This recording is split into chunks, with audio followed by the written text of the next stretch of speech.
YouTube, bienvenue dans cette nouvelle vidéo, j'espère que vous allez bien, je suis très contente de vous retrouver aujourd'hui et dans cette vidéo on va tout simplement traiter de l'affaire Xavier Dupont de Ligonnès. Alors où en est l'affaire aujourd'hui, qu'est-ce qu'elle a été à ses débuts et surtout quelles sont les folles théories autour de cette affaire, c'est ce qu'on va voir tout de suite.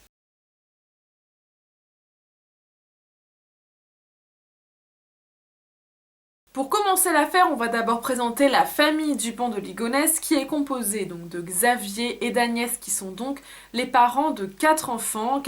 qui sont donc Benoît, Anne, Arthur et Thomas. L'affaire va être dévoilée au grand public le 21 avril 2011 lorsque la police découvre sous la terrasse de la maison familiale 5 corps, ceux d'Agnès et des 4 enfants. Alors qu'une enquête avait été ouverte un peu plus tôt par rapport à des suspicions sur des personnes qui avaient des doutes sur une potentielle disparition de la famille, cette découverte va définitivement ouvrir cette enquête pour meurtre. Les policiers ouvrent donc l'enquête et toujours aucune trace de Xavier Dupont de Ligonnès, donc le père de famille, mais les découvertes vont être de plus en plus mystérieuses au fur et à mesure.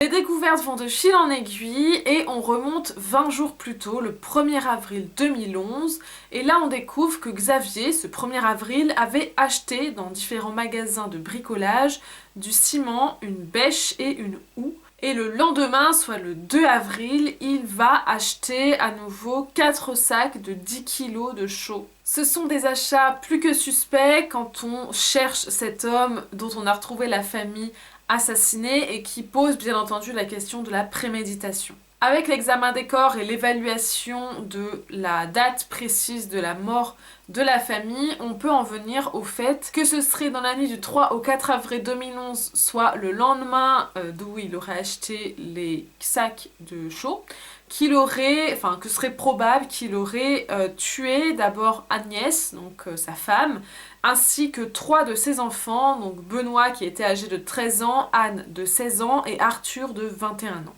Le 4e enfant, Thomas, donc qui avait 18 ans à l'époque, aurait été assassiné lui le 5 avril, puisque c'est à ce moment-là qu'il rentrait à Nantes à la demande de son père, et donc c'est probablement là qu'il l'aurait tué. En fait, il l'aurait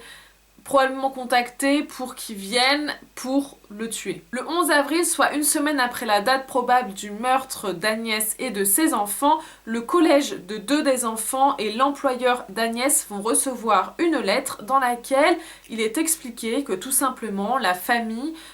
serait partie en Australie suite à une mutation et donc que leur absence est complètement normale et qu'il ne faut pas s'inquiéter plus que ça. Suite à cela, il y a 9 proches de la famille Dupont de Ligonnès qui vont recevoir des lettres qui vont expliquer qu'ils sont tout simplement partis aux États-Unis parce que à cause en fait d'un métier de Xavier qui serait agent secret en quelque sorte et que donc il serait parti sous couverture pour être protégé par la justice américaine. Ces lettres semblent bien entendu tirées par les cheveux et après ce que l'on va découvrir, il est urgent de retrouver Xavier. Après la découverte des corps, on va découvrir aussi que 6 jours plus tôt, soit le 15 avril 2011, c'est la dernière fois que quelqu'un apercevra Xavier Dupont de Ligonnès, puisque celui-ci va passer une nuit dans un hôtel Formule 1 de Roquebrune-sur-Argent, et il sera vu pour la dernière fois par un témoin qui dira qu'il l'a vu s'éloigner à pied avec un étui qui pouvait selon lui contenir une carabine. Et donc ça, c'était aux alentours de 16h10. Et donc 4 jours plus tard, soit le 19 avril 2011, alors que Xavier a été vu pour la dernière fois le 15 avril, il y a finalement une enquête qui va être ouverte pour disparition inquiétante de la famille, soit 2 jours avant qu'on découvre les corps de la mère de famille ainsi que de ses 4 enfants, sans la présence bien entendu de Xavier. Xavier est donc introuvable et il est urgent pour la police de le retrouver puisque bien entendu il est suspecté en premier pour ces meurtres. Donc 2 jours après l'ouverture de l'enquête, c'est là qu'on va retrouver donc les corps d'Agnès et de ses 4 enfants sous la terrasse de leur maison. Les corps sont enroulés dans des draps et recouverts par de la chaux sous la terrasse donc, de la maison familiale. Et le lendemain, l'autopsie va révéler que chacun a été abattu d'au moins 2 balles dans la tête. Donc à ce moment-là, Xavier est introuvable, on le cherche partout parce qu'il est urgent qu'il vienne, puisque bien entendu, il est le suspect numéro 1 dans cette affaire. On le recherche en vain et le 26 avril 2011, il y a un mandat d'arrêt international qui va être émis contre Xavier.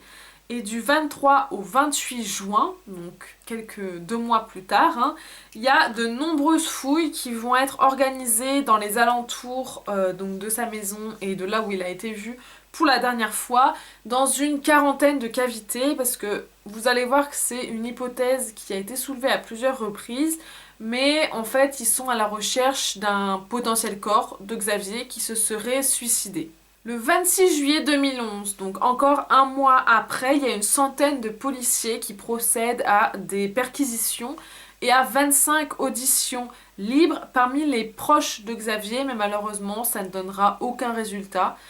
Personne ne semble vraiment avoir de pistes à donner, en tout cas aux policiers, puisque cette famille paraissait en apparence sans problème. Ils étaient en effet à milieu de pouvoir se dire que Xavier aurait pu un jour assassiner de sang-froid sa famille. Le 28 avril 2015, donc là on fait un petit bond dans le temps de plusieurs années, puisque des ossements sont découverts près de Fréjus, donc pas très loin du dernier endroit où Xavier aurait été vu, et tout de suite on se dit que c'est potentiellement le corps de Xavier qui est enfin retrouvé. Mais il s'avérera finalement que ce ne sont pas ces ossements qui sont retrouvés et donc le mystère Xavier Dupont de Ligonnès perdure. La même année, donc le 14 juillet plus précisément, il y a un courrier qui est daté du 11 juillet qui est envoyé et qui est envoyé en étant signé Xavier Dupont de Ligonnès. Donc en fait ce courrier, il s'agit tout simplement d'une photo de 2 des fils de Xavier Dupont de Ligonnès et au dos de cette photo on retrouve 2 phrases qui vont interpeller les policiers mais malheureusement qui vont pas permettre d'identifier Ligonnès avec précision. Et ça va ne mener pas à grand chose, puisque derrière la photo, il y avait marqué « Je suis toujours vivant » et une autre phrase qui disait « De là jusqu'à cette heure ». C'est une énième piste qui n'aboutira à rien, mais personne ne désespère réellement, puisque l'affaire continue et les rebondissements n'arrêtent pas. En 2018, le 9 janvier, il y a des fidèles d'un monastère qui préviennent la police puisqu'ils pensent avoir reconnu Xavier, mais la police va intervenir et au final ça va être une fausse alerte puisque cette alerte ne va mener à rien. Le 11 octobre 2019, donc l'année suivante, il y a une dénonciation anonyme qui va permettre à des policiers de repérer un homme qui pourrait correspondre en tout cas au signalement de Xavier Dupont de Ligonnès. L'homme sera arrêté en Écosse après avoir atterri en avion, mais le test ADN échouera puisqu'il s'avérera qu'il ne correspond pas à l'ADN de Xavier. C'est le dernier rebondissement concret, réel qu'on a pu avoir dans l'affaire Dupont de Ligonnès puisque depuis ces silences radio on ne trouve plus rien, même si de temps à autre il y a une photo amateur qui apparaît sur lesquelles on peut voir des hommes qui pourrait ressembler à Xavier Dupont de Ligonnès et donc cette affaire continue de stimuler les gens et du coup c'est vrai qu'on a l'impression qu'il est à plein d'endroits différents puisque beaucoup de photos pop comme ça sur le net de potentielles personnes qui seraient Xavier.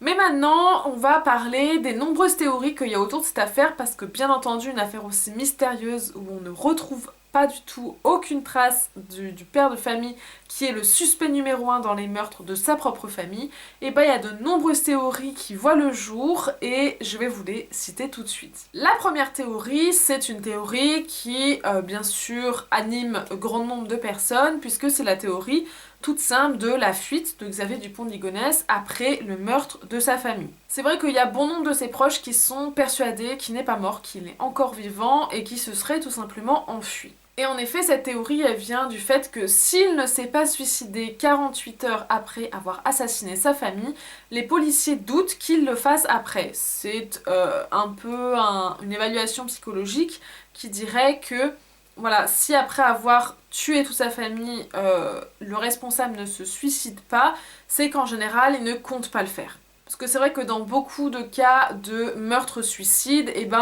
on retrouve souvent le corps sur place même, puisqu'il se suicide en général juste après avoir assassiné sa famille. et il ne prend pas aussi autant de précautions pour cacher les corps de ceux qu'il vient de tuer, puisque là il a quand même creusé une fosse, il a acheté du matériel, tout était prémédité, et s'il a fait tout ça pour simplement aller se suicider après, c'est un peu inutile puisqu'on a l'impression quand même qu'il y a une véritable volonté de cacher ses meurtres et qu'on ne le retrouve pas. Un de ses amis va dire donc que lui ne croit absolument pas à la thèse du suicide et qu'il croit plutôt au fait que Xavier, il était un peu endetté de partout, que cette vie-là ne lui convenait plus et qu'il a voulu tout simplement rayer cette vie pour aller en démarrer une autre ailleurs. C'est une théorie qui est soutenue par bon nombre de personnes et qui est vraiment probable pour le coup, puisque c'est une bonne théorie, mais en même temps qui a des failles. Elle a des failles parce que tout simplement, Xavier Dupont de Ligonnès, avant sa mort, il avait beaucoup de problèmes d'argent. C'est vrai que c'est ça d'ailleurs qui aurait pu pousser au meurtre entier de sa famille, mais il avait trop de problèmes d'argent, trop de dettes, et on se demande sérieusement comment il aurait pu trouver l'argent nécessaire pour vivre en cavale, donc vivre caché, potentiellement se faire de la chirurgie esthétique. Ce sont des choses où il faut beaucoup de moyens, chose que Xavier n'avait absolument pas. Et c'est là qu'on en vient donc à la deuxième théorie, la plus probable, qui est celle donc du suicide, puisque beaucoup s'accordent sur le fait qu'il serait bel et bien mort et qu'il serait à Roquebrune-sur-Argent. Selon certaines personnes, il pourrait se trouver à Roquebrune, donc c'est la dernière ville où il a été vu pour la dernière fois, donc le 15 avril,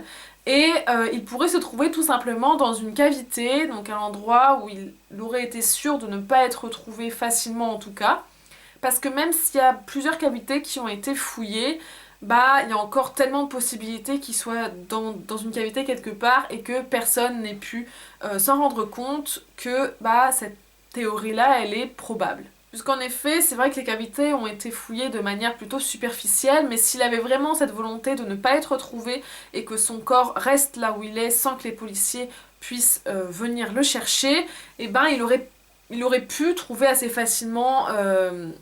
un endroit où ça aurait été impossible pour les policiers de venir. Ensuite, l'autre théorie qui paraît assez folle, elle est soutenue notamment par la sœur de Xavier,